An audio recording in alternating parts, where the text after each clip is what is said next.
Yes, I will. You too. All right. Bye. Thank you. Hi, Kathy. Rebecca. You ready? Ready. Yes. Okay, good. Sorry, I wasn't off the phone there when you came in. No problem. No Very problem.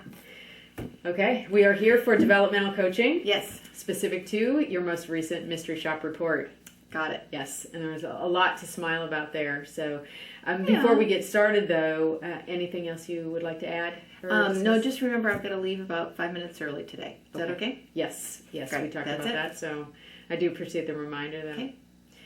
Strengths. What did you see? When I looked through the mystery shop information, I identified 2 strengths. One was identifying customer needs, and the other was product presentation. Those were the 2 areas that I think have the most score attached to them, and those were 2 of my strengths. I got 100% on those. Yes, you did. So, thank you very much. Happy about There that. are some very specific behaviors in those 2 categories, too, that tend to be difficult for people, and they are not for you. And I love to see that, and I think that's why you are a top performer here in the branch, and that's asking permission to ask questions, asking about accounts elsewhere, and then in the product presentation, mentioning other products and talking about the benefits of those products. So I like to see that there. Good. Okay, good. So we agreed on those? Opportunities. Well, it was pretty obvious. There are 2 sections that really cost me a perfect score. One was engaging in casual conversation with the customer, and the other scoring area was asking for and using the customer name. I did not do those 2 things. That is correct. And you're also correct that if it were not for those 2, you would have had a perfect shop. I figured that. Okay. So let's talk about no name and the engaging in casual conversation. Why is that so important to do? Why it's an expectation of ours? I know that it has to do with, how does it make the customer feel? I also know that I'm trying to balance, getting the results, and I tend to be very businesslike in the transaction, and I do get the results, and so it's hard for me to take the time to do these other things. But I know it's all about how does the customer see us. Well, it goes without saying that your results are very strong, and that is appreciated. The point that I want to make, though, is that service and sales do go hand in hand. It does require both to build the greatest and the most loyal relationships with customers. I can see that. Do you remember? I want to take us back to the workshops that we went through last summer. ECET, every customer, every time. I remember those. You might remember in there the lens of the customer. We learned about the lens of the customer and seeing ourselves the way that our customers see us. And we also learned about the 4 service standards. Do you remember what the 4 service standards are? No, not really. Uh-oh. I better write them down. All right. So I obviously haven't reinforced those enough. They are courtesy, Okay. accuracy, responsiveness, and relationship. Well, so it's the first one and the 4th one, courtesy and relationship, that I'm missing. Courtesy in what way? Well, the use of the customer's name. Correct. And relationship? That's the casual conversation. It is. So do we agree that these are the priority for action planning for this coaching session? Yeah, I didn't do much of an action plan. I didn't write any steps because, well, this is an easy thing to fix, right? I'm just going to do it now. I haven't been doing it, or apparently haven't been conscious of doing it, so now I'm going to go do it. Well, I appreciate your confidence. I absolutely do. What I've also learned in the training that I've been through, as well as through experience, is that if there's something that we aren't currently doing, to think that we're just going to start to do it, just do it, as you said, approach, just doesn't always work. And we want to make certain that this is something that you start to do and start to do consistently and in a genuine and sincere way that I've said this before, delights the customer. That's part of that ECET language again. So we do need to come up with some action steps. So start us off. What can you think of as a good action step for use of name and engaging in casual conversation?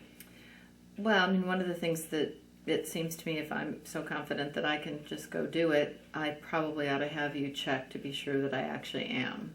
So one of the things I guess I'd put is that I'd like to have you do some observation. I don't want you to have to spend a lot of time on this, but it seems like it would probably be a good idea if casually you could remind me when you see or hear that I've done it or not done it, so that I can try to create patterns or understand when I've been successful. Very good. I like that action step. So here's what I'm going to commit to do. Okay. Starting next week, Monday, Tuesday, Wednesday, Thursday, and Friday. So each day next week, I will make a point to keep an eye out and an ear open for use of name and this casual conversation with your customers. Okay. And then once each day next week, I will let you know what I've heard or haven't heard, seen or haven't seen. Okay? So that informal, like you said, informal feedback. Okay. I think that's good. What else would you suggest?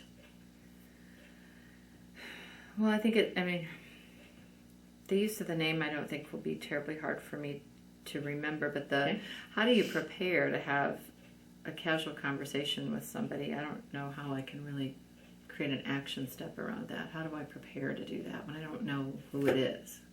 I appreciate that. It seems like you can't. I don't know what they're going to tell me. Right. I don't know what they're going to tell me or who they are. I don't know. How would I do that? Here's what I suggest. All right. What I want you to do is I want you to come up with 5 to 7 questions. Questions that you would find out about family, hobbies, work, anything personal. Okay. Mm-hmm. And my sense is that those 5 to 7 questions, there are several of them that will serve you well with every customer. Have those ready by next Monday. For me, I'll share any feedback when I look at them, and then I'll also listen for your use of those specific questions throughout the course of the week. And then we can debrief at the end of the week in terms of what seems to have worked well for you in terms out of those questions. Okay. All right, I can do that. I have another suggestion then. Week after next, then, let's arrange for a time for me to sit in with a customer so that rather than bits and pieces of a conversation, I can observe the whole thing, and then we'll use that for another developmental coaching session. Okay. Okay? Yep. All right, good. I'm used to that. It'll be fine. Okay. Okay. So, recap for me, Rebecca, what action steps have we come up with? Okay, so first this week I need to draft 5 to 7 questions related to family or hobby or work or friends or social things that I might use with any customer who would come in.